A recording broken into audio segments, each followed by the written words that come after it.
And there's all sorts of changes that occur in the visual system as a result of that. People see better in the dark, generally speaking, right? Because we don't, right now we're in a habit. We don't realize we're in a habit pattern. We turn out the light and we're like, of course it's dark, right? I turn out the light, it's dark. When I don't want it to be dark, what I turn on the light, right?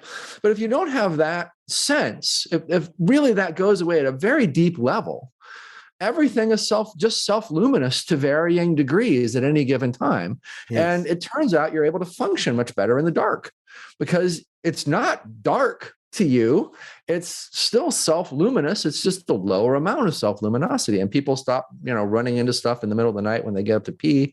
And that's how they notice these things, Right. They don't knock over things that woke up their spouse and gotten crabbed at as much, in the middle of the night. And then it dawns on them, why aren't I doing that anymore? And they realize, gosh, I can see a lot better in the dark now.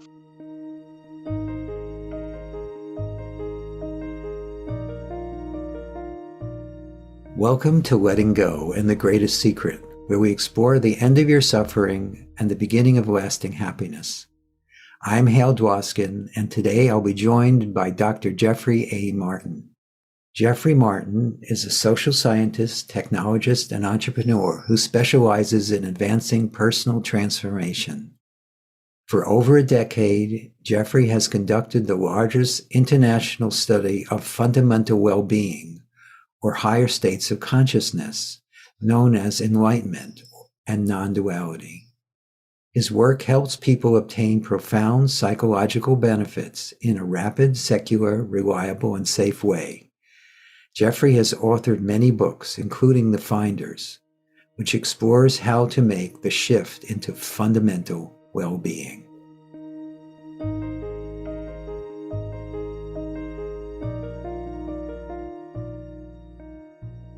For those, Jeffery, who don't know what you do, can you explain what you do and how it all kind of came about, the pedigree of it? Yeah, absolutely. Years ago now, really 20 years ago. Gosh, you don't want to think like that. But about 20 years ago, I'd done a lot of stuff. I'd been a pretty successful entrepreneur. And I just wasn't as happy as I felt like I should be. I'd tried every personal development course you could, and I tried to buy my way to happiness in every way imaginable. And it just didn't seem to be working out for me. It seemed like I wasn't unhappy, I wasn't miserable or in some existential crisis or whatever, but I was working a lot every day, and I'd done what the world had told me I should do in order to be happy. And it just didn't seem fair to me that there seemed to be a lot of other people that were happier than I was. So the type A back then, that was me, set out to basically figure this out and become the happiest person in the world. I didn't want to just get happy, right? I wanted to beat everybody else. I wanted to be happier than everybody else. And so I set out to do that. I quit everything that I was doing, and I basically went back to school and picked up the research skills. At that time, I had like master's degrees in like technology and management and stuff like that. And I went back and picked up scholarly degrees, to do scientific research, and just set out to find the happiest people on earth and research them and figure out if I could engineer a path to them. Mm-hmm. And the group that wound up rising to the top is one you're very familiar with. And it's people who have purported to have some sort of persistent awakening or enlightenment or non-duality or, unity consciousness, persistent mystical experience, you name it. We have over 200 terms, close to 300 terms cataloged for this all around the world at this point. And so we really began, I had plenty of money to, put into the research. And so we really became the first seriously funded research effort into this across traditions and cultures and all of that, probably ever. And here we are, started really around 2005. We always say it started in 2006, but of course, there's pre-work, right? Yes. And so here we are all these years later, and I'm still doing it. I thought for sure I'll just take a couple of years off. I'll do this research, I'll figure it out, and then I'll go back to building companies. And I just never did. So how has it affected you? Well, it's definitely the smartest thing I ever did.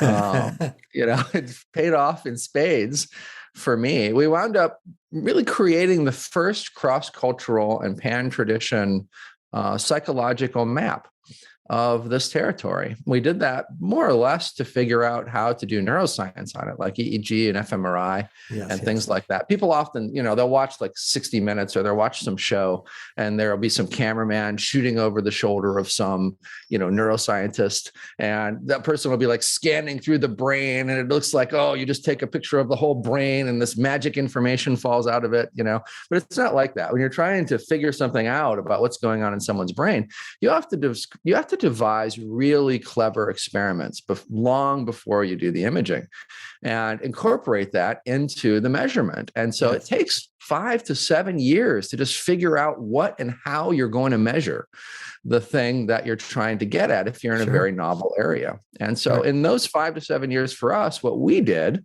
was we went around and we basically wound up, in a way, accidentally creating this classification system for what we call persistent non-symbolic experience academically, or fundamental well-being in the public space, but it's just catch-all terms for what I mentioned earlier, things like enlightenment and non-duality and persistent mystical experience and stuff like that. So we created this classification system for it. And then, the day came, we did the neuroscience, and then the day came where we thought, boy, it would be really nice to get before and after changes for this, not just bring people in and measure them after they've been in it. But of course, it's all expensive. If you think about, you could spend thousands and thousands of dollars just on a single subject to do neuroscience type stuff, right? So you can't have people failing. You can't like pre-measure 100 people and then send them to some retreat and have nobody wake up, or have 1% of people transition or something like that. Or you just go broke doing a project like that, right? And so we had to come up with a protocol that worked to transition people. So we did that.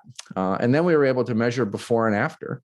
And so that's kind of what we're known for. We're really known for a few different things. We're known for the map of the territory, so to speak, which, went across all the different religions and spiritual systems and different cultures all around the world and stuff like that. We're known for having created something that, transitions more than half of people that try it in a fairly short period of time, basically at home these days.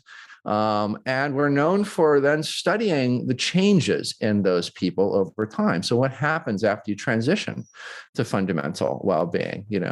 What does that developmental path look like for a person versus a normal developmental path, which is very well studied. We know all the schools, institutions are all built around that stuff, right? But if you transition to fundamental well-being, there's very little that was developmentally known about that. So that's what we've been working on for all these years. That's cool. And what was the biggest surprise in all this? Oh boy, there are so many surprises. When I first started this, people were like, "You're never going to find any of these people. There's hardly any of them." And we found, of course, the exact opposite, that there's lots of people out there that experience this. We've had thousands and thousands of research participants over the years. And even in the earliest phase, we had about 1,200 people participate all around the world who were experiencing some form of this. And recently, when COVID hit, we were doing brain zapping. So we were doing transcranial ultrasound and kind of infrared light headsets and stuff like that. And we were trying to see, can we just skip all of the other ways that we've been helping people to transition and, put something on their head and push a button? Well, obviously COVID hits and nobody can come into your lab, right? And so we're like, okay, now what are we going to do? It's going to probably be a while. So, we should figure out what we're going to do over the next year. We thought it would probably be a year over the next year, since we can't do what we've been working on for the last several years. And what we decided to do was shorten the protocol. So we'd known for a long time. By this point, the protocol that we used to research people to help them transition, it had kind of been a backwater, forgotten part of our project, frankly. All the cutting edge stuff was zapping people's brains and doing all this cool new stuff. And so we kept it running. We kept it collecting data, but it was always sort of like, some research assistant from the lab in the corner, keeping the thing going with us not really paying much attention because the data was reliable. It was always said the same thing. The same number of people transitioned. They had the same amount of happy index increases. It was just nothing new or interesting there. But we knew something about that protocol. And that is that for the most part, the first, say, 10 different things that we had people do, those things transitioned about 60% of the people who took the protocol. And overall, about 70% of people who took the protocol would transition each time, right? And so the vast majority of people really came out of a pretty small part that was early on the early side of the protocol. And we thought, well, what if we just like get rid of everything else and we just make it a much shorter protocol instead of it being 4 months and 3 hours a day of work? What if we make it, 6 weeks and an hour and a half a day of work? It'll be a lot more accessible to people. A lot more people can do it. And so we started right at the beginning of COVID. Once we saw the mental health numbers, like thinking we should do something like this and see if it works. So we ran an experiment. I think 1,000 people or something did the first couple, which were in the first couple of weeks that we were doing it. And to our surprise, 65% of people wound up transitioning on average, which was a huge surprise. So it was more than we thought it was going to be. But even more interesting was that half of the people that came to do that experiment were already in fundamental well-being, and they didn't know it. Yes. So they showed up to try to transition, right? You say it's common. Yeah. Tell me, what's your experience with this? Yeah, no, it's very interesting that well, first off, I want to define something. Yeah. To see if we're talking about the same thing. Sure. Again, I've been doing this since 1976. So probably not with all the rigor that you have for sure, but certainly experientially, there have been many thousands of people who've gone through what we do. And the transitioning into something where there's a consistent state of well-being and happiness is extremely common. I don't really know the statistic, but it's very, very high. But I've recently started to see that that's just the beginning. That's just a starting place. A lot of people think that's the ending place, but that's really just the starting place. And that which is called by all these names is actually something simpler, more immediate, and more natural than just being a lot happier all the time or feeling a sense of well-being all the time. That's great. And that's still what a very high percentage of the people who get really involved in what we do experience. But many of them couldn't even tell you when it started. Right. Totally. It just is what's happening. Mm-hmm. Exactly. And so and there's also this habit pattern in the mind to want to know it, to want to experience it. But it's not really something you could know or experience. It's just something that is. Right. So it's fascinating to me that you've done all this study of it. It's pretty cool, actually. It has been cool. Yeah, it's been it's been amazing. It's been an amazing 20 years almost. Yeah. That's great. That's great. And in your interviewing of people, was there tell me about the model you have too. You have a model of that there are different levels. There's certainly levels of well-being and peacefulness and a lot of people who teach non-duality, they're teaching being just basically aware of awareness. That's the vast majority of people who are teaching. And that does have levels to it.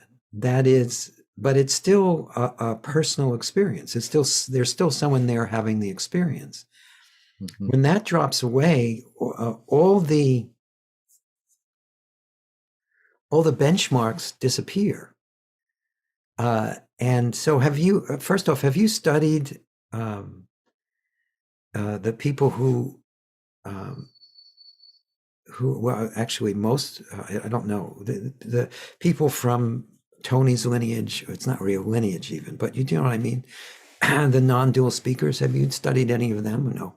Yeah, we've made a pass through the non-dual folks. I think in 2008 was probably the first time that we made a very concerted pass through them, Mhm. and everybody else, um, Christian mystics and Islamic Sufis and Jewish mystics, some shamanic and very, sort of nativist or animalistic systems and lineages, Buddhism, obviously, and its various branches, Hinduism and its various branches. We've been around.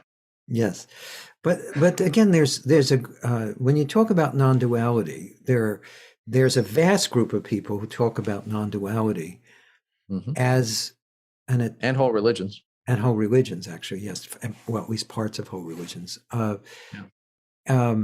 But it's presented still in a quite dualistic way. Have you studied the people who are talking about it not as a personal experience too? Oh, sure. I think that's one of the most interesting things is how many different expressions of non-duality there really is.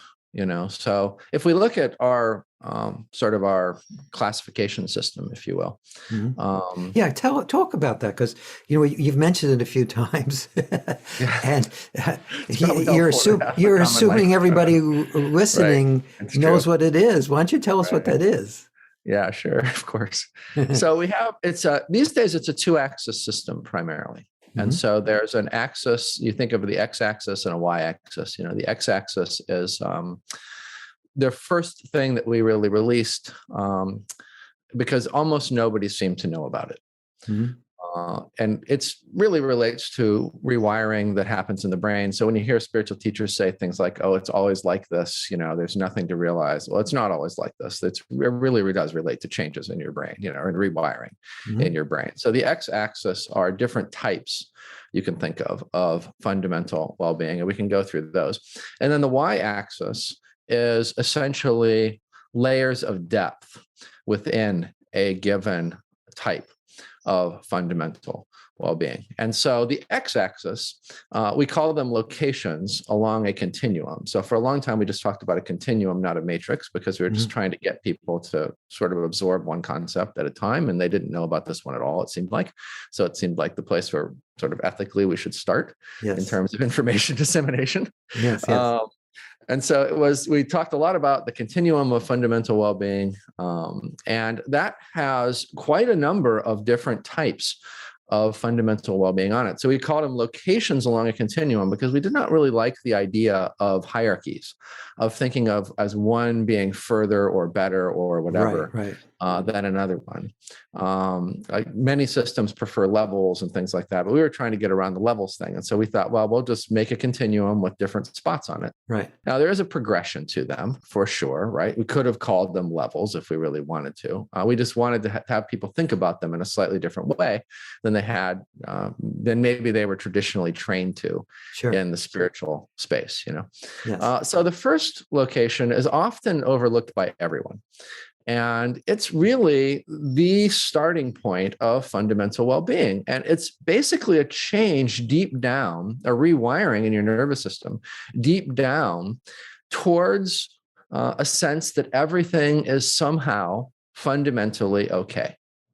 Now, what most humans have is a sense that things are fundamentally not okay, Right. right? And that makes a lot of evolutionary sense if you think about it. Like in our brains, there's a certain brain rhythm that goes back and forth every so many seconds that gives us this sense that something, it might not be okay, and we probably better check. Is the ceiling falling in? Right. Right. Is a Right. wild animal running at me? I mean, it's just evolution, and all animals have this. If you throw a crumb to a bird, what does the bird do? It's not like a crumb and it just jumps right on it and it starts savoring it. It ignores its environment. It gets eaten by a cat, right? It like sees the crumb and then it looks around like, is it safe to take a peck of the crumb, right?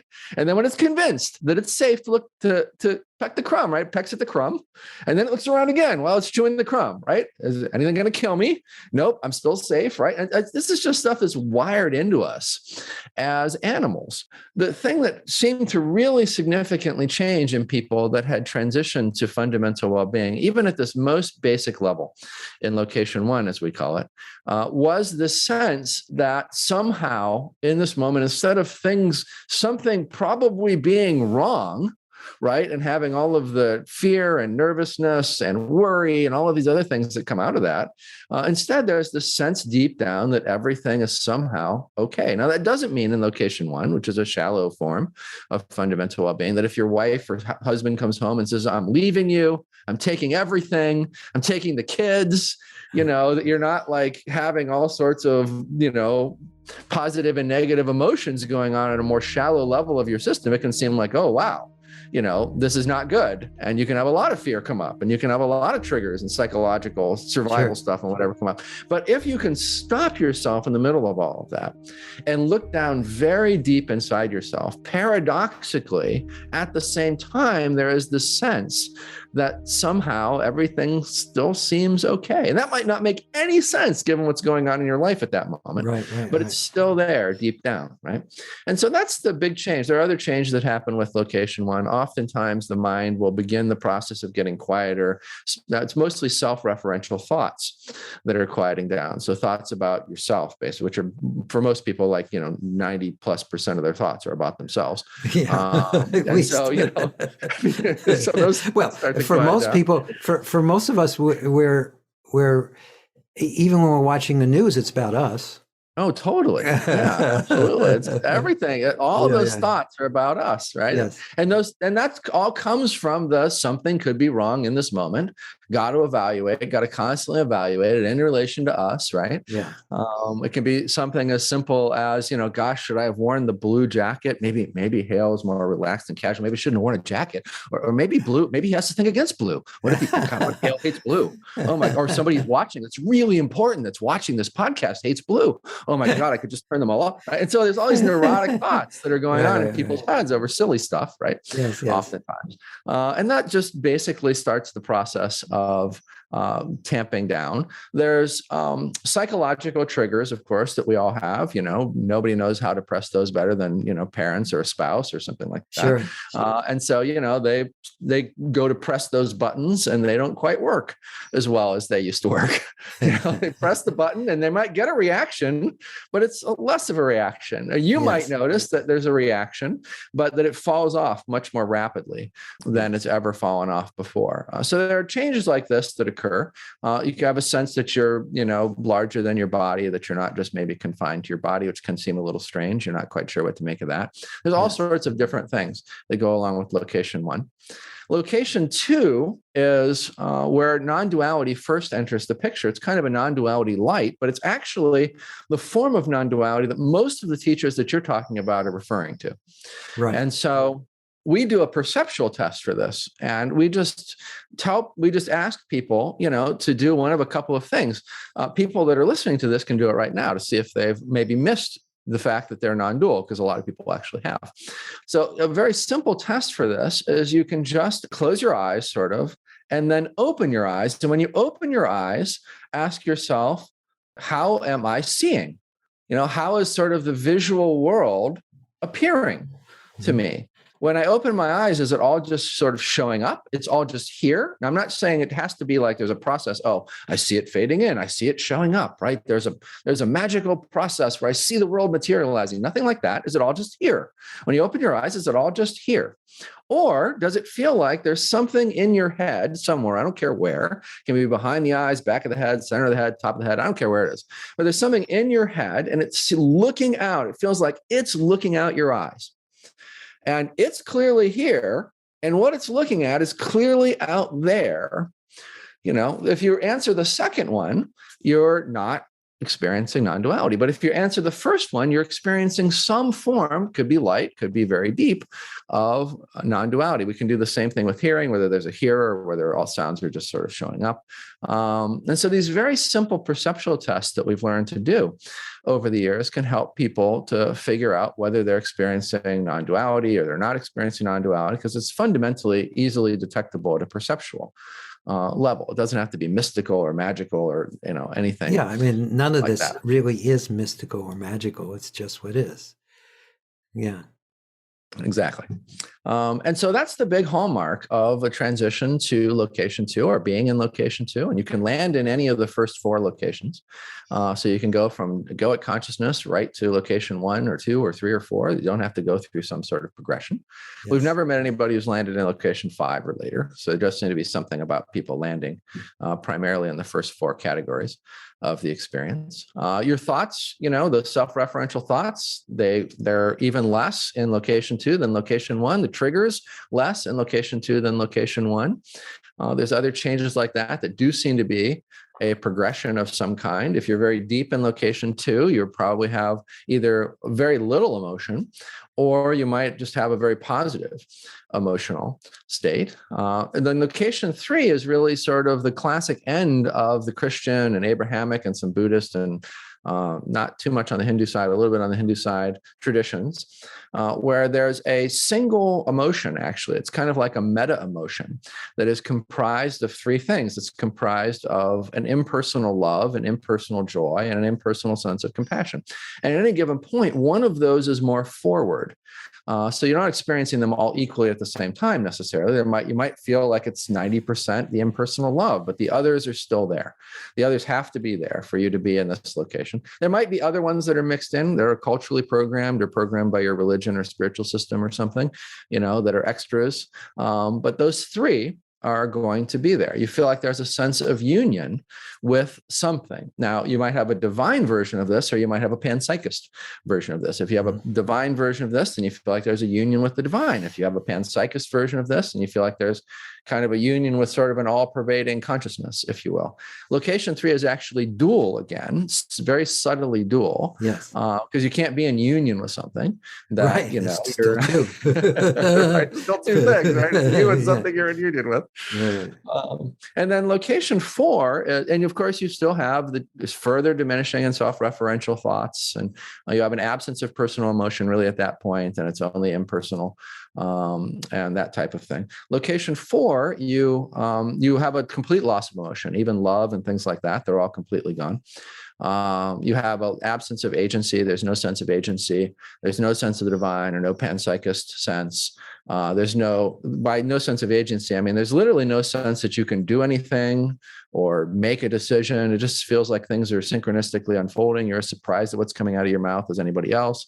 You're kind of following along and thinking, wow, that was really stupid, or that was really brilliant, right? But except there was also no thoughts. Right. That you're actively thinking. There, you can perceive a layer where there are thoughts, but it's sort of like you're an observer of that thinking layer that is just sort of thinking on its own, and you couldn't, interject something into that thinking layer, yes. Even if you wanted to. And so those are the core locations. Vast majority of people are in location 1, and then fewer, but still more people in location 2 than 3, 3 than 4. And so on. And there's a big gap between 4 and 5, and things start to get more esoteric after location 4. At location 4, people already say, I feel like I'm an alien. It's sort of like location 3 is like the peak humanness, and location 4, you're sort of falling off into this whole other thing, Yes, definitely. So that's the continuum. And then each one of these has a layer associated with it. And the layers are going to sound really normal to anybody that's in the spiritual space and has watched a lot of people's videos and stuff like that. So layer 1 is more or less mind, really. And it has all the tendencies of mind. There's a difference between a mind in location 1 and a mind that's egoic, right? So it's a finder version of a mind, right? It's a fundamental well-being version of mind, but it's still nonetheless mind. And then the second layer really relates primarily to, if you had to say a phrase for it, it would be like an all-pervasive, spacious emptiness, that type of thing, right? Yeah. As that transitions to the third layer, that emptiness becomes fullness, and then in the third layer of depth, you basically have an all-pervasive fullness, is a good way of thinking about it. And it can feel like an all-pervasive sort of field that permeates everything. And these are very short descriptions for, there's a shallow version of each of these, and a mid-range version of each of these, and a deeper version of each of these. There's sensing them, and then experiencing them, and then identifying as them. So there's all sorts of additional complexities to these. And then the fourth layer is really, it's really sort of what you were talking about, I think, probably early on, where it's just really, there really isn't another word for it than just this. Right. It's just this. Or people often say that until I ask them, why do you say that? Why not this? And they're like, I don't know. This is better. You're right. I should say this. There's something inherent in people's language capabilities. Yes, and you even see it in like Nisargadatta book, I am that, right? Or it's not, I am this. But when people really think about it, they're like, no, yeah, it should be this. I should be saying this, right? It's just this. And there's no self-reflection. There's nothing to reflect upon. There is just that. It's not, I am this, right? Because the I am is something that would be reflecting on this. Yes. Even the I am this, the I am has to go away. It's just this. So that layer is actually pretty hard to define and talk about in like a single sentence or something. But so you get these combinations, right? So you can be in location 1 at layer 1 or layer 2, harder to be at layer 3, almost impossible to be at layer 4. In location 2, you can really be look at layer 1, 2, or 3. You get glimpses of 4. You can be temporarily in 4. It's very hard to root into layer 4. Very, very few people do it. Some people do it.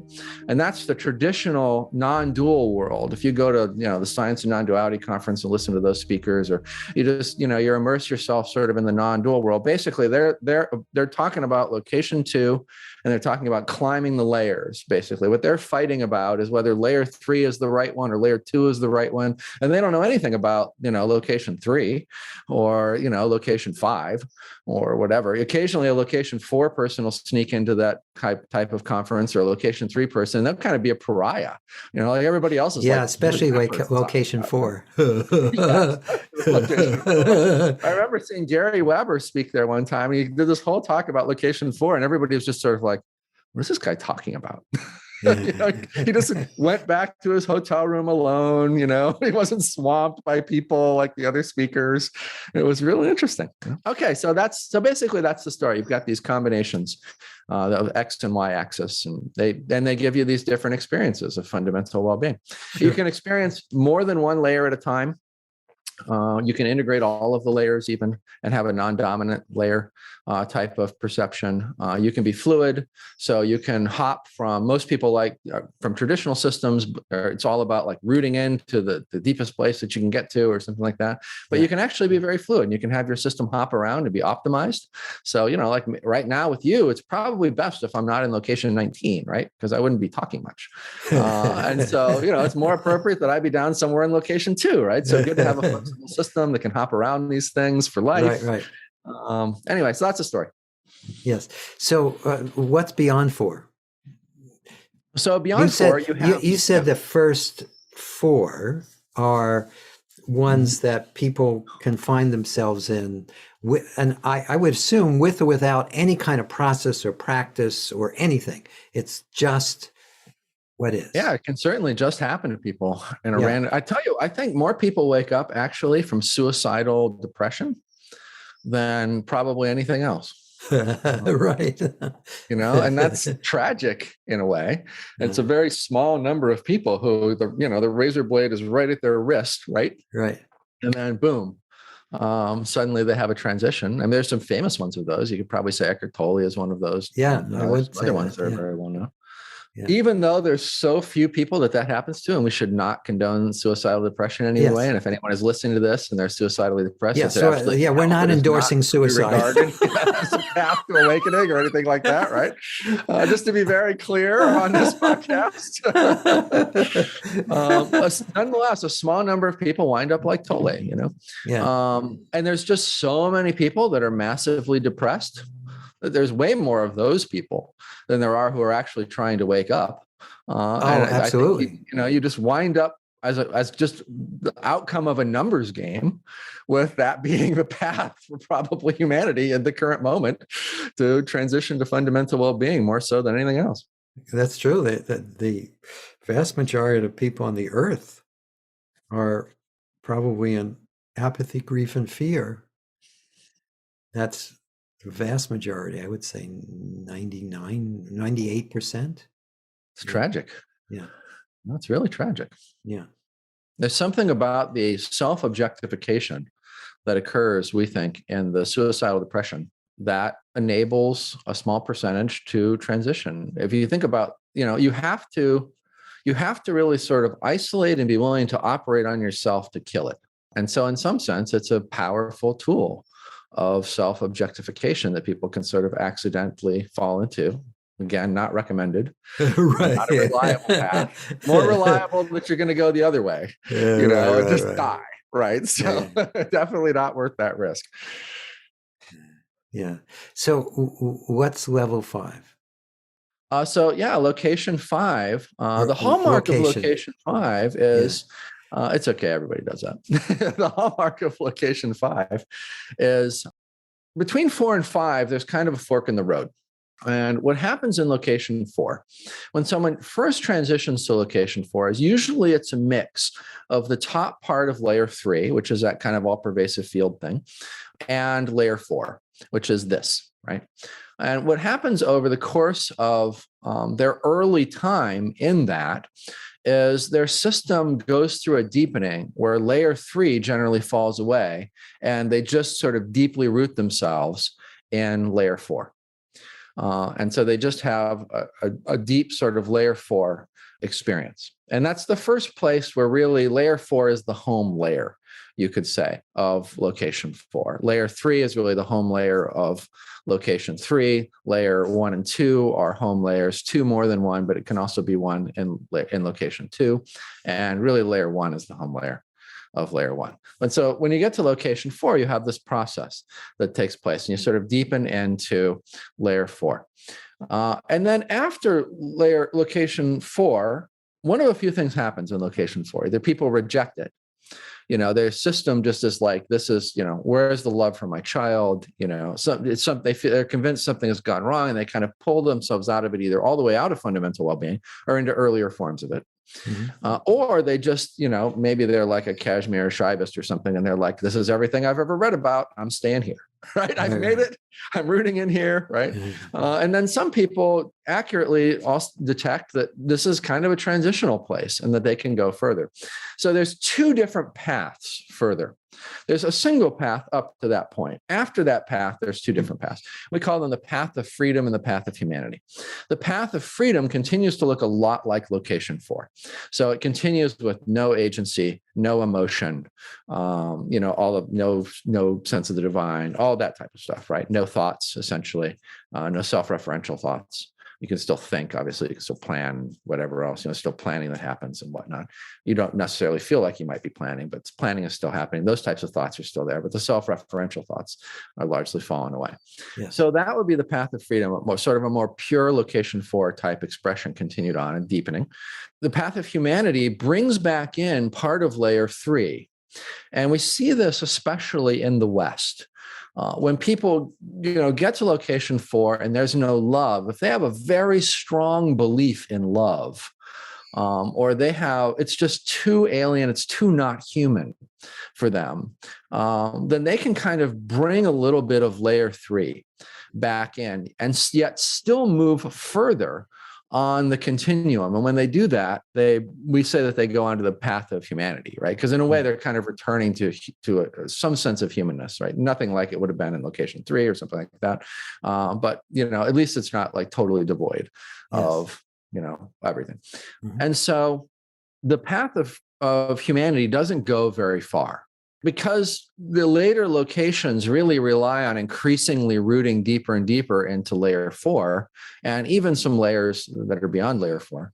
You can't, if you're holding yourself at layer 3, as you're progressing forward, it just doesn't allow you to go as deep. That becomes an anchor. It becomes an anchor. Yeah.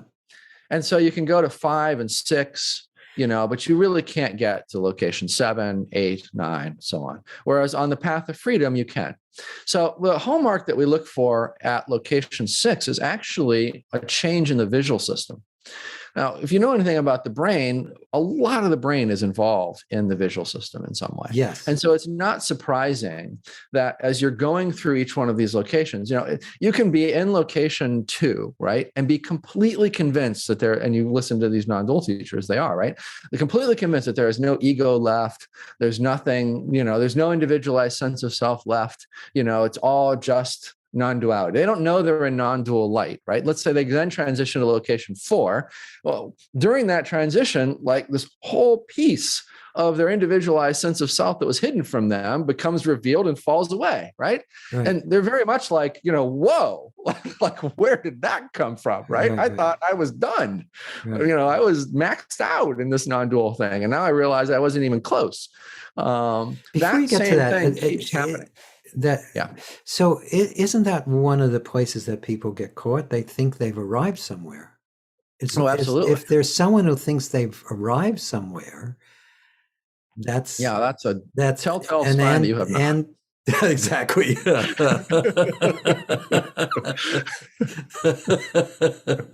And it doesn't matter what level it is. It doesn't matter. Right. There doesn't seem to be an end to this train. Right. So then when you go from 4 to 5, same thing. In location 4, I mean, you're completely convinced that you're done cooking. There's no possibility that there's anything left of an individualized sense of self thing or to fall away or whatever else. And then you go to 5 and something does fall away. And it seems to start impinging upon the parts of you that were tied up very early in life with your visual system. And the way we like to think about it is like this. It's actually really quite interesting. So we don't think about the fact that we are effectively just habit systems. Brain-wise, our brains are just forming habits all the time, right? And all they're doing is they're trying to conserve energy, right? Our brain uses more glucose than anything else in our body. So despite that, it's trying its best to conserve the amount of energy that it's using at any given time. And the way to do that is by making things habits as quickly as possible. Yes. And so everything, most things are on automatic. Yeah, most things are on automatic. We can't even imagine how many things are on automatic, right? You look at a young kid and they can barely stand up, right?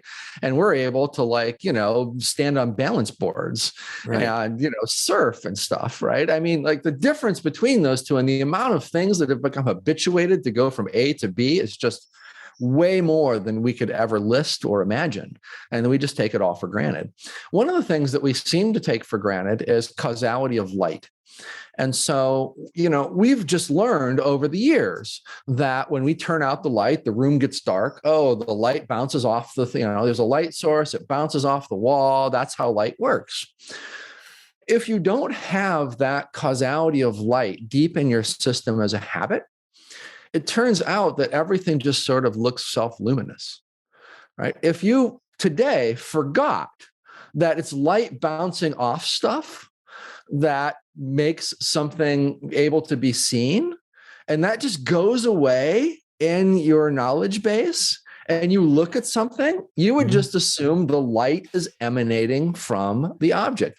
And so what happens in the transition from 4 to 5 is that habit system in the brain falls away for people. What's actually falling away is whatever piece of sense of self was married to that. Because as we're developing as young kids, our individual sense of self is being married with all kinds of other stuff, sensory learning, motor learning, and including things like this, knowledge that, light reflects off stuff. And there's all sorts of changes that occur in the visual system as a result of that. People see better in the dark, generally speaking, right? Because we don't, right now we're in a habit. We don't realize we're in a habit pattern. We turn out the light and we're like, of course it's dark, right? I turn out the light, it's dark. When I don't want it to be dark, what I turn on the light, right? But if you don't have that sense, if really that goes away at a very deep level, everything is just self-luminous to varying degrees at any given time. Yes. And it turns out you're able to function much better in the dark because it's not dark to you. It's still self-luminous. It's just the lower amount of self-luminosity. And people stop, running into stuff in the middle of the night when they get up to pee. And that's how they notice these things, They don't knock over things that woke up their spouse and gotten crabbed at as much, in the middle of the night. And then it dawns on them, why aren't I doing that anymore? And they realize, gosh, I can see a lot better in the dark now. But aside from the dark, it's just things seem self-luminous. Now, different people have different degrees of this. And some people might have it just, around people or living things. Some people have it on concrete walls. Some people have it on everything. But there's some change that occurs in the visual system like this. And when someone tells us, I've had that change, we know that they've transitioned. And it's persistent. It's not like flickering in and out, or they're not like, oh, I had this for a couple of minutes or something, right? It's there all the time. We know that they've transitioned into location 5. Location 6 takes that a step further. Again, these deeper pieces of that individualized sense of self are falling away, and they were bound up with oftentimes very hardcore, deep sensory processes: seeing, hearing, smelling, tasting, even motor processes, the ability to move your arms, stuff like that. And people will go through sensory glitches in location 6. They'll report periods of paralysis or partial paralysis, for instance, where it's like some piece of them fell away, and that piece was basically coming into creation in their childhood about the same time that they were learning to move an arm, right? And when that piece fell away, unfortunately, it also fell away that they knew how to move their left arm or whatever, right? And they kind of got to spend some time relearning to use their left arm. Now, oftentimes these are very quick glitches, and the system reforms very rapidly. It might be just a few seconds or a few hundred milliseconds even. But other times people will, it'll be a couple of weeks before their system relearns to do something, before their sense of smell has returned in a way that doesn't seem weird and is usable, or that they can, use their arm. So it's actually kind of dangerous, because people can full on just be paralyzed. And if they don't have someone around them, that is obviously literally physically dangerous. And so people, before they go to these later locations, I think it's very fortunate people can only seem to be able to land in location 1 through 4. Because if they could just randomly land into stuff where they could be paralyzed for weeks, that's obviously not going to kill them. But people, I think, need to think very carefully as they're about whether they really, really want to go to these later places, and whether they have the support systems in place to do that safely. Perception gets flatter at each one of these. So at 4, your perception gets a lot flatter. Especially like just, you can see it visually, perception wise. At 5, it gets flatter still. 6, it gets flatter still. 7, it's kind of maximum flatness. Traditions have called it things like the flatness absolute, and things like that. It's other people have noticed it and given terms for these things. And you often don't notice that flatness happening until you start coming back to earlier locations. And then you're like, you can't believe how flat your visual perception had become. So these are just changes. These are types of changes. You start to get more accurate intuition. You start to get some of the more PK psychic type things. Lester Levinson, your mentor, your early mentor, would do all kinds of crazy stuff, lose weight in an instant, or fix his back in an instant, or all these types of things. Those are all kind of later location things oftentimes. Yes. Cool. And so that was very helpful, I think, to everybody to hear that. How does this jive with you and how you think about this and what you've noticed in people? And, do you see does it make sense? Yes and no. To me, there's two things. One is whatever feels progressive to me is still part of the dream or the story. Any sense of progression or measurability is still part of the dream or the story, because there's, I don't know why, it just appears that way. On the other hand, having done this for decades, you can see that people, until there's no longer someone creating, there's no longer anyone there to create a story, their story. And there's nothing wrong with it. I mean, even the story is perfect. The story is just what's apparently happening. So when I work with people, I don't really take the time. I'm amazed at all the time and energy you would put into creating this model, because it's beautiful. It's totally beautiful, but I don't even really focus on that. It's just wherever this apparent person is presenting, what happens spontaneously is words or actions or something energetic happens to use your model to help them shift to what you to a higher location, as you would put it.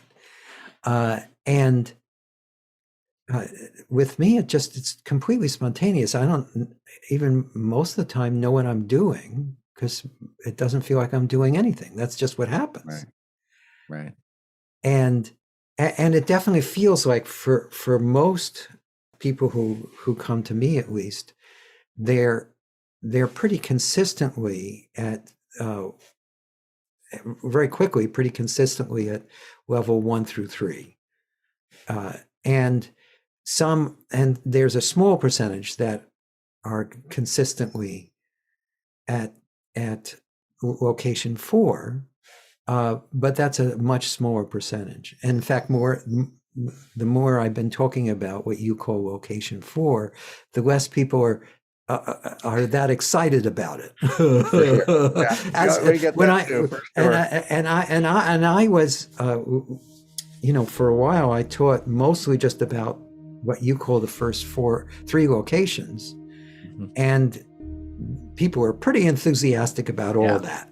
Yeah, it was fun. It was great. It was, and now that there's been much more explaining and pointing, it's not really explaining because you can't explain it, but pointing at location 4 and beyond, the interest level has actually gone down. Yeah, totally. So what I need to do often is I need to balance the earlier locations and hinting that there's actually much more than that. And it's sometimes a balancing act. And again, even that happens spontaneously, although I actually have to restrain myself to some degree to not get too lost in what you would call location 4 and beyond. Yeah, right. I understand. Because again, Lester wanted me to reach a bigger audience.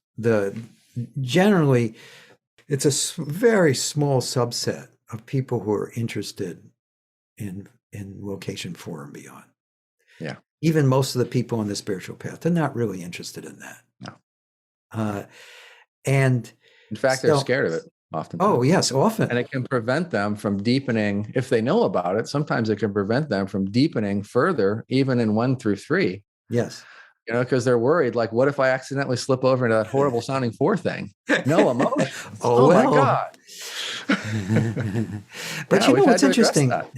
I don't know where this fits into your paradigm, but what I've found for a lot of people is, and again, we're using the term people loosely, is that there can be a freedom with emotion. Maybe that's what you're talking about, the humanistic, you called it I don't remember, like the fork. Humanity. Well, right. Yeah, the path of humanity. A lot of people end up, instead of being devoid of emotion, devoid of a filter for emotion, so that they're just completely open, and emotion, there's no one owning any emotion. Right. Not an absence of anything. There's a full presence of everything and nothing. Yeah. But anyway, that's a subtlety maybe. But at any rate, so that's based on everything you said, that's how I would describe it. And then the tools that we teach are designed to, in your paradigm, to deepen into whatever level is appropriate. And again, I don't distinguish between any of them at all. Because honestly, I've heard about your work for a long time, and I knew there were levels, and I thought that was fascinating. But this is the first time I've heard an explanation of it. Sure. Yeah, for sure. I think oftentimes in fundamental well-being, there's people who are interested in kind of a taxonomy, and then there are people who aren't interested in taxonomy. Oftentimes, especially people who are very mental, they're very hesitant to go into anything that looks like a taxonomy again, because they're sort of like not. They're like, I don't really want to reactivate my mind and think about there being different categories of experience or anything like that. I just want it to sort of just be what it is. Right.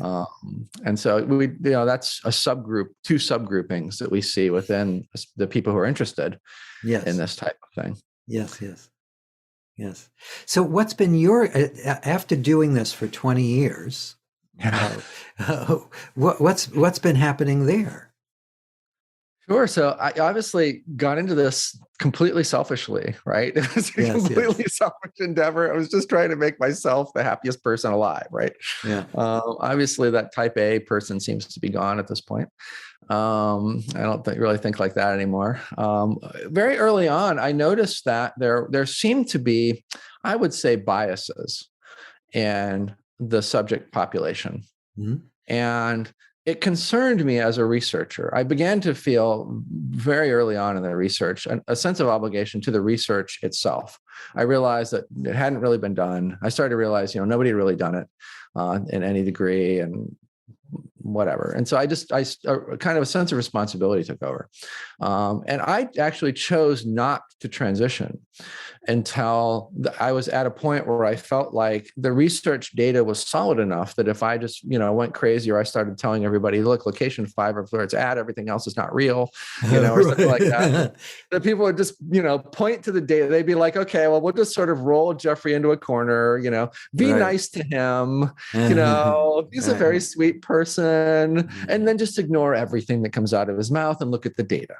Right. So I tried to basically put off any progress on my own until I really felt that the data spoke for itself. There were not other collaborators that would keep it going, and all of that. And so that really took it up to 2009 or so. We were doing the neuroscience stuff, beginning the neuroscience stuff, and by the end of 2009, I really felt like it had reached that point.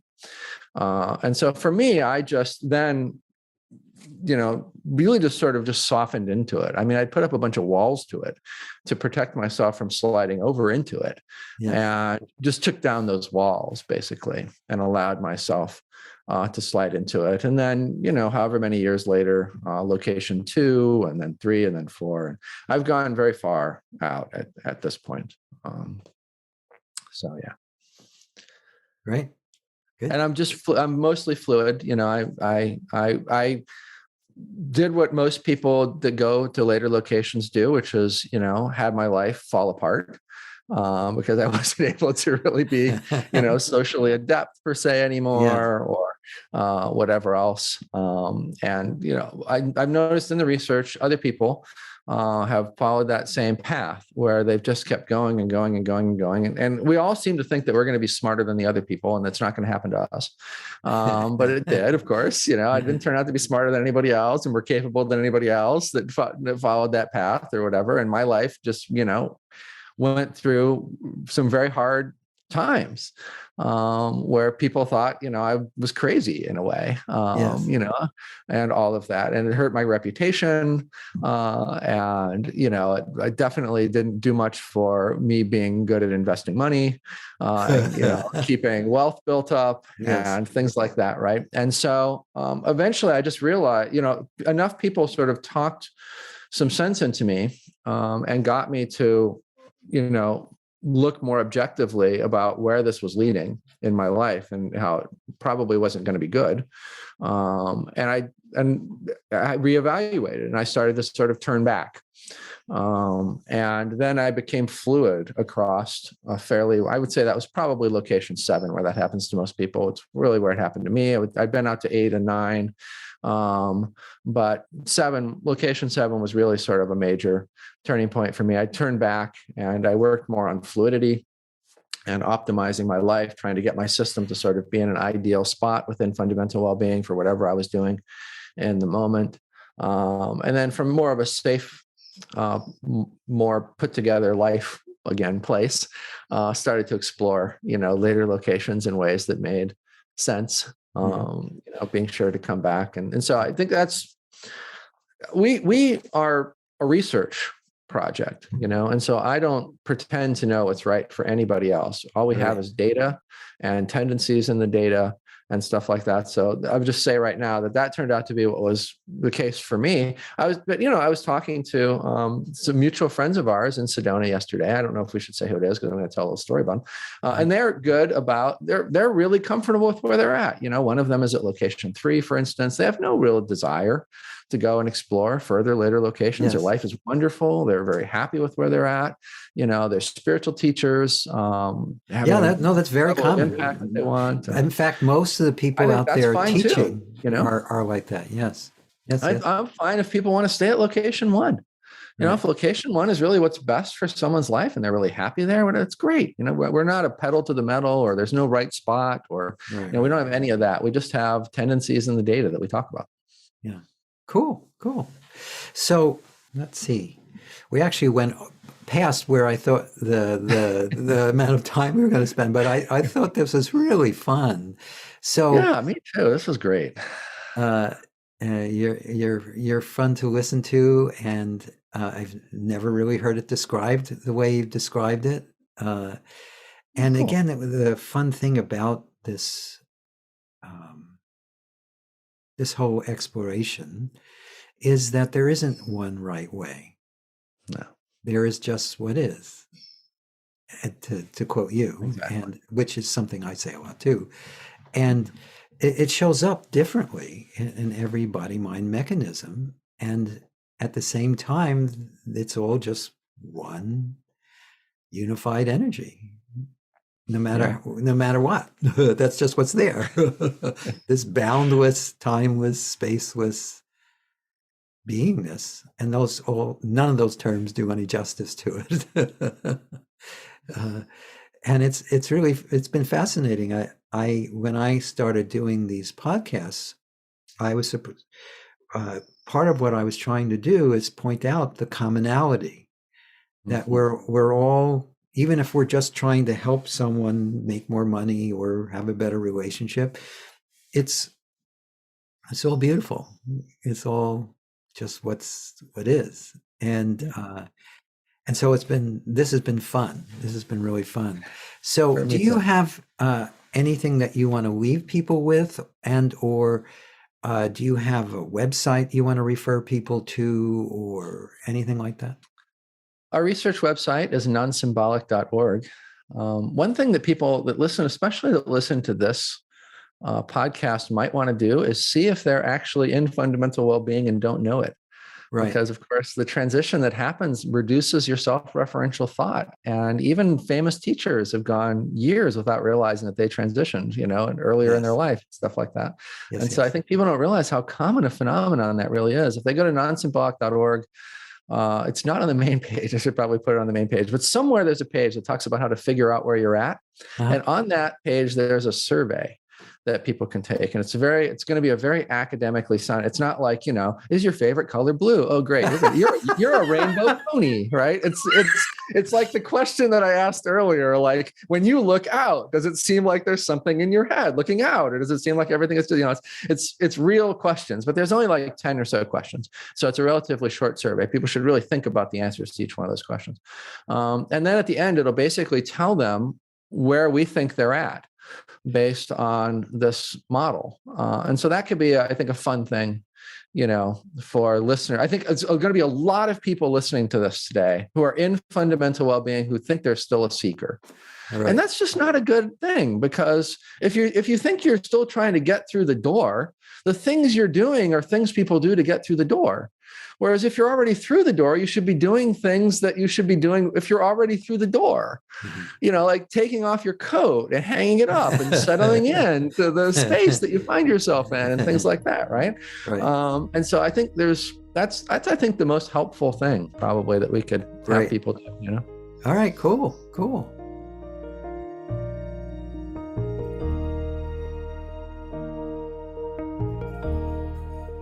I hope you enjoyed our conversation with Jeffery Martin. You can learn more about Jeffery at drjeffreymartin.com. That's drjefferymartin.com. If you've enjoyed this podcast, please subscribe so you'll have immediate access to future episodes. Please give us a 5-star rating and share it with the people you care about. If you'd like to learn more about my work, my mentor Lester Levinson's work, and the Sedona Method, please visit www.sedona.com. As you explore our site, you'll learn the key to lasting happiness, success, peace, and emotional well-being. We have books, courses, events, and plenty of free material to explore. Again, go to sedona.com. That's sedona.com.